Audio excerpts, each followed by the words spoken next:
Bora lá? Bora lá. Bora lá.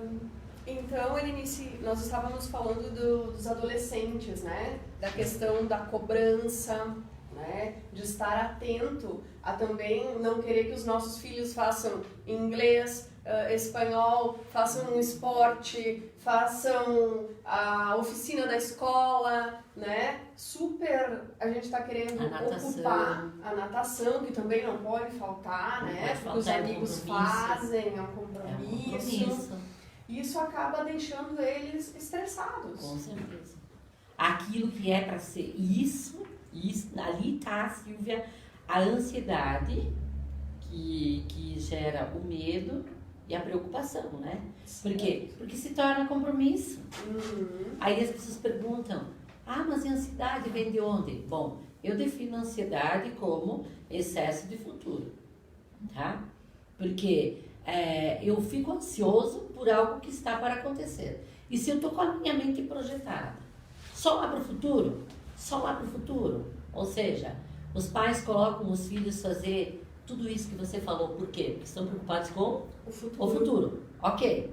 E eu estou preocupado com o momento, com o presente, que é o agora que eu estou vivendo. Eu estou vivendo no aqui e agora. Eu não estou vivendo lá no futuro. A nossa mente não tem a capacidade para trabalhar lá no futuro, nem lá no passado, certo? O nosso passado já não existe. Então, eu volto no meu passado para buscar informações, né? O suficiente para relembrar, buscar memórias, e eu paro no meu presente, olho para o meu futuro para projetar, para planejar o suficiente. Agora, as crianças em fase de formação, elas hoje estão vivendo lá no futuro. Elas não estão sendo crianças. Elas estão cheias de compromisso. É a creche, é a escola, é o que tu falou, é a natação, que se torna um compromisso, um horário. E eu me pergunto, quando que essas crianças vão dormir? E o ócio criativo necessário. Isso. Quando que esses anjinhos vão dormir? Então eu penso assim, poxa vida, eles já têm como trabalhar muito assim que se tornarem adultos. Quantos de nós, né, Bibiana?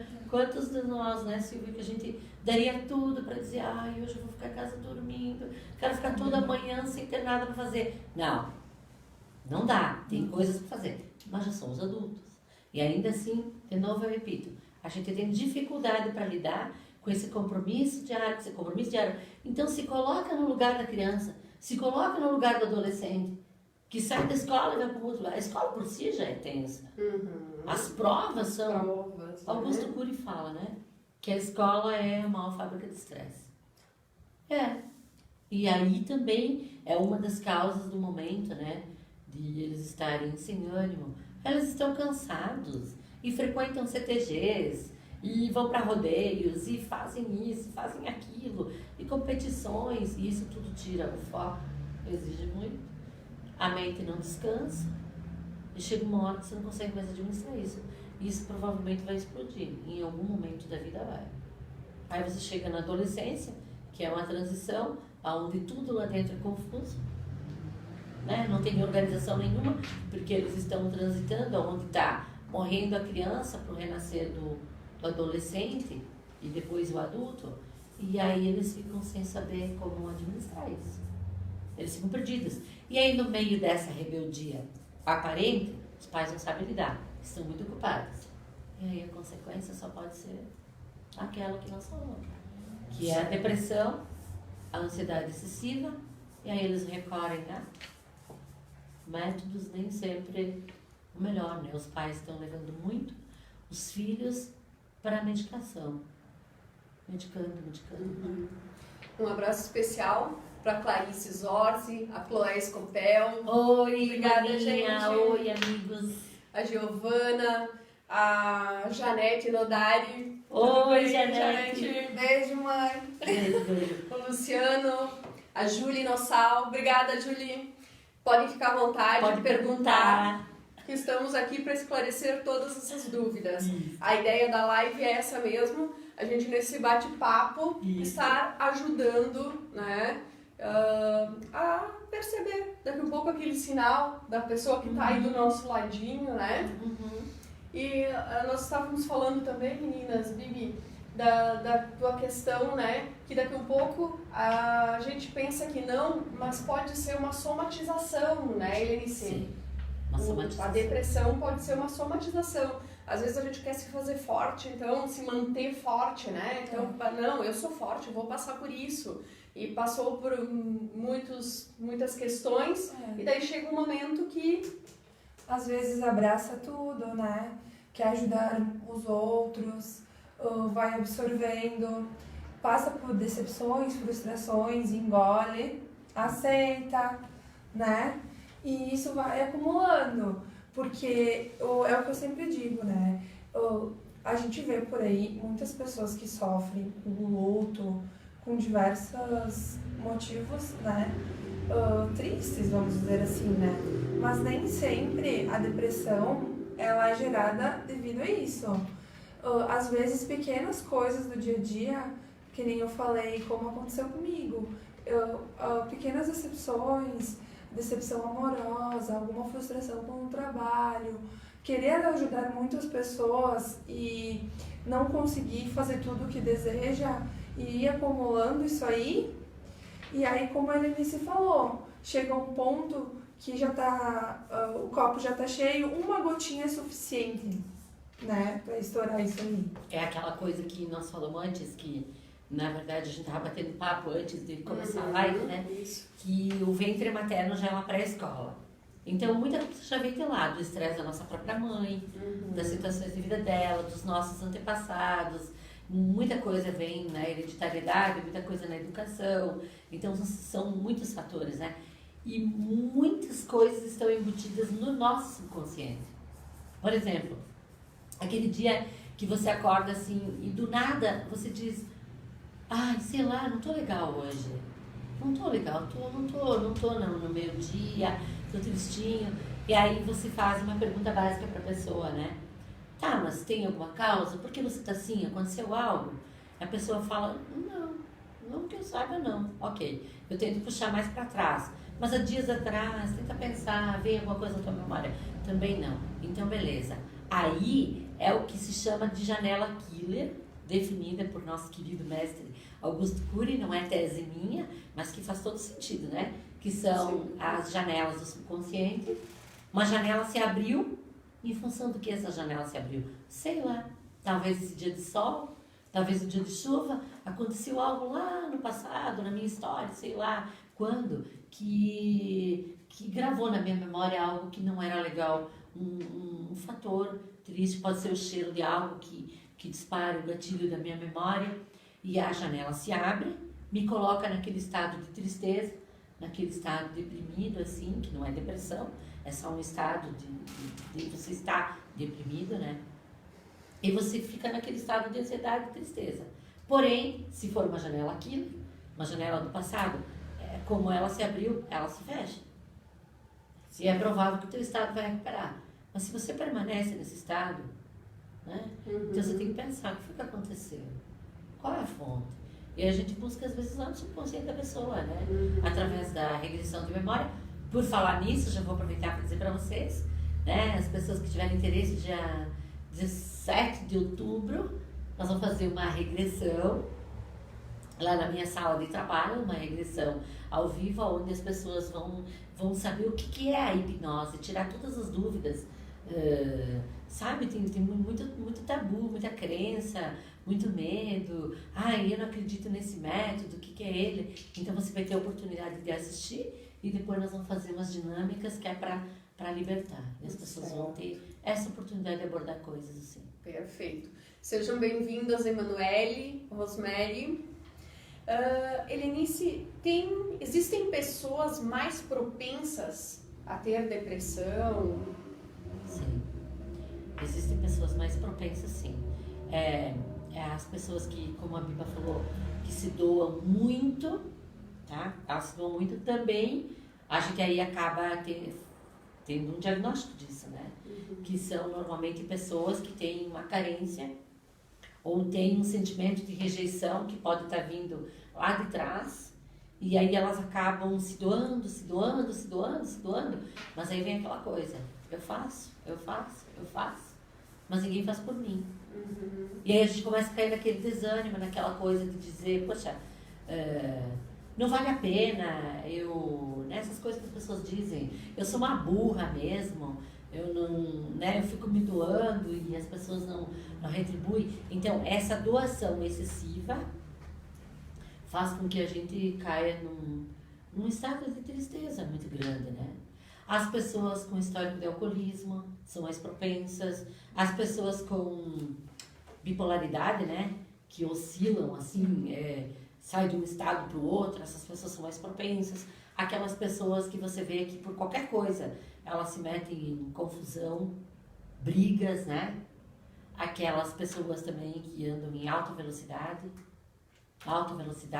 elas denotam, elas estão, a esquizofrenia também, né? Os esquizofrênicos, enfim, são pessoas que você tem que ficar mais atento, as pessoas mais carentes, aquele adolescente que fala assim, sei lá, eu li um dia desses no Face de um menino que falou assim, eu uso maconha porque a maconha é melhor do que muitas pessoas. Que carga emocional tem isso, né? Meus pais amam mais meu irmão ou minha irmã do que eu. Isso é muito grave. O cachorro dá mais atenção pro marido, minha mãe dá mais atenção pro namorado do que pra mim, meu pai dá mais atenção pra namorada do que pra mim. Essas coisas, se você não parar para dar uma atenção especial, vai agravando, vai se tornando algo que nem elas mesmas mais conseguem administrar. E aí o buraco é ali, né? Fica perigoso. As meninas lá, a Manu, a Rosemary, a Larissa, beijo. Temos uma pergunta da Janete. Como saber se é depressão ou tristeza? Tá. A tristeza permanente leva à depressão. A tristeza é o sintoma da depressão. A depressão é a doença, entendeu? A doença. Aí tem aquela pergunta básica também. Mas e depressão é doença? Pra mim é a doença da alma, que eu acho que dói mais do que uma dor física, do que uma dor clínica. A dor emocional, ela dói pra caramba, né? Às vezes mais que a física. Nossa, com certeza, porque eu penso assim, bom, se eu tenho uma dor física, eu tenho a possibilidade de ir no médico, de tomar um analgésico, um antibiótico, fazer uma cirurgia, enfim, e eu vou tirar essa dor, né? Mas, cara, quem que vai tirar a dor emocional? Quem que vai tirar de mim a depressão? E aí que cabe, a tristeza é tristeza. Eu posso estar triste por algo que me aconteceu, essa é a diferença. Eu posso estar triste por uma perda, morrer meu cachorrinho, até perder um familiar, enfim. Mas é passageiro, né? É uma coisa bem passageira. Mas a depressão, ela já enraizou. Da tristeza, você migrou para a depressão, que é quando você não consegue superar um luto. Até porque todos ficamos tristes, né? Alguns dias, Sim. né? Sim, todo mundo. Mas quando isso é todos os dias e os dias passam e a tristeza não passa. E assim, tu quer do fundo do coração superar isso aí. Isso. Sabe? Sair do estado. Tu quer sair, tu não consegue. Tu quer, sabe, que passe, tu pede, por favor, quando é que vai passar, né? É uma ansiedade, assim, uma aflição no peito, uma tristeza, e ela não passa. Tu não quer sentir isso, mas tu sente. E os dias vão passando. E esse é o momento de pedir ajuda, então? Com certeza. Quando como a Bíblia falou, se é uma tristeza, é isso aí. Ela é passageira e ela pode até durar. Pode durar até meses, enfim. Mas você sabe que é uma tristeza. Mas quando ela começa a se prolongar, a passar o tempo, e ela não passa, nossa, claro, eu acho que um mês de tristeza já cabe uma terapia, né?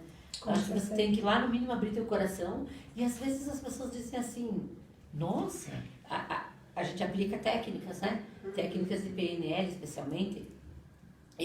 Tem uma das técnicas que eu chamo de raio-x, né?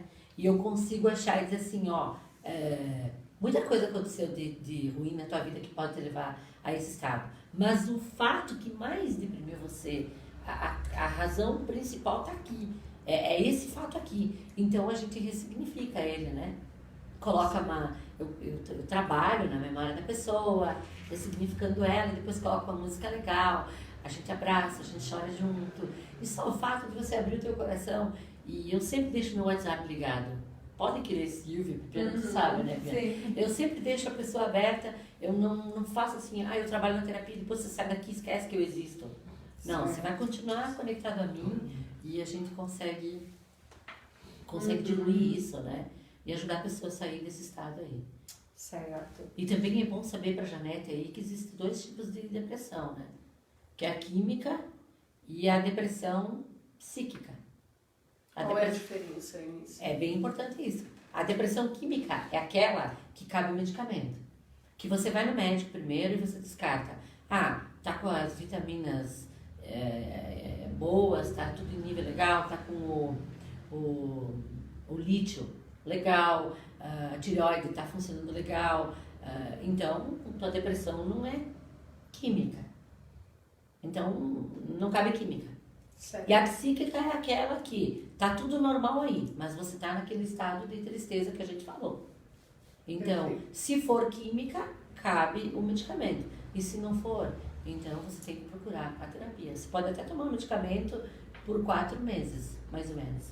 Mas junto à terapia, que é para você conseguir sair daí. Elinice, temos algumas dicas para sair desse estado depressivo? Nossa, claro que tem primeiro terapia, né? Primeira coisa, que nem eu falei, abrir teu coração. Mas abrir para as pessoas certas, né? Eu sempre conto isso porque eu adoro contar. Que quando Jesus esteve naquele momento de estresse profundo, que ele sabia o que ia acontecer com ele. E ele conta a história, né? Que ele suava, né? Ele suava sangue. Tamanha ansiedade, tamanho medo, angústia que ele vivia. E Jesus fez o quê? Ele não se abriu com todos os apóstolos. Ele pegou João e Pedro, levou num cantinho e contou. E eles olharam para ele e falaram, mas logo tu, Senhor, o Filho do Homem, o Todo-Poderoso. E daí, nessa passagem bíblica, ele nos fala que nem todas as pessoas estão preparadas para nos ouvir. Existem as pessoas certas para nos ouvir. E que nem ele, o Filho do Homem, escapa de depressão e tristeza e medos. Nem ele, o Filho do Homem. Então, uma das coisas é a terapia, sabe? Fazer coisas diferentes, romper aquele teu estado, não ficar nessa rotina presa, não se trancar, pelo amor de Deus, é fazer o contrário do que as pessoas fazem. Porque elas pioram quando elas fecham janelas, elas ficam no escuro, elas se isolam dos amigos, elas param de fazer coisas novas. Aí é depressão profunda. Então, fazer caminhos novos, fazer coisas diferentes, uma boa música. Eu, quando acordo num estado que não estou legal, uma das coisas que me tira muito é a música. Eu coloco a música e procuro mudar meu estado, né? Também. Muita água, tomar muita água, fazer exercício físico, interagir com o mundo. Mas eu acho que muito, muito profundo é a terapia, é a ajuda. Porque, como eu falei, se a tristeza é momentânea, se a depressão ela tem causa agora aparente, então tá, fica melhor, tu vai falando com os amigos, pode ser que... Mas se ela estiver enraizada no teu subconsciente, você vai só passar um remedinho quando você faz qualquer coisa, mas ela vira e mexe, ela vai cair. Então você vai lá, abre a janela e vamos lá tirar essa dor da pessoa. Existem formas conscientes e inconscientes de suicídio? Sim, com certeza. O alcoolismo é um autossuicídio inconsciente. A pessoa, o alcoolismo é uma forma de fuga, né? De sair do estado que você está, de mascarar aquilo, é um autossuicídio. Sim, é uma forma de apressar a tua morte. E inclusive, como ela estava falando antes, a velocidade excessiva também, mesmo que a pessoa ela não sabe, mas ela está se colocando em risco. Porque ela tem inconscientemente um desejo de acabar com uma situação que ela mesma não sabe administrar. Então, também a velocidade excessiva, o alcoolismo, quando a pessoa, por exemplo, não consegue sair daquele estado de doença por... Eu vou citar um exemplo, né? Certo. Que são as coisas que mais me falam lá, tanto de adolescentes como de adulto. Uma pessoa, uma senhora, por exemplo, que ela começa a adoecer, E ela vai se entregando, porque ela não consegue ter dos filhos a atenção, o carinho que ela gostaria de ter. Então ela vai se entregando, e aí ela vai no médico, ela cura aqui, mas sai lá, ela não quer mais viver. É um auto-suicídio, só que é uma forma indireta. Ao invés de eu tomar um veneno, ao invés de me dar um tiro na cabeça, ao invés de eu tomar um punhado de medicamentos, eu me coloco nesse estado, eu atraio para mim até uma doença, às vezes grave, um câncer inconsciente, e eu Começa a desistir, né? O luto, por exemplo, uma mãe que perde um filho, ou você perde alguém que você ama muito, você vai atraindo para si doenças e vai se entregando também no suicídio. Olha, eu me atrevo a dizer que muitas das pessoas que morrem no trânsito, elas atraem para si isso, mesmo que inconsciente. Por isso que eu sempre falo para a juventude também, olha para si, faz a leitura desse teu estado excessivo de ser, né? E vê que mensagem está trazendo para ti, que frustração você está tentando suprir aí, ou superar. É bem isso, tem sim, muitas formas. Seja bem-vindo, João, Raquel, Fernanda, Soraya, Veronice. Oi, Vero. Oi, Caroline. Quem mais? A Raquel. Oi. Andréia. Um abraço, Andréia. Saudade. Fiquem à vontade para perguntar também, viu, pessoal?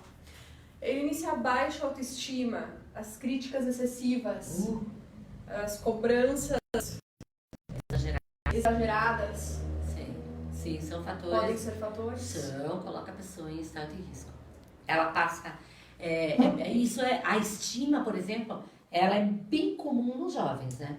Normal o jovem, porque ele está em fase de conquista, de se sentir bonito, atraente, mas se ele não consegue se sentir assim, ele vai se deprimindo,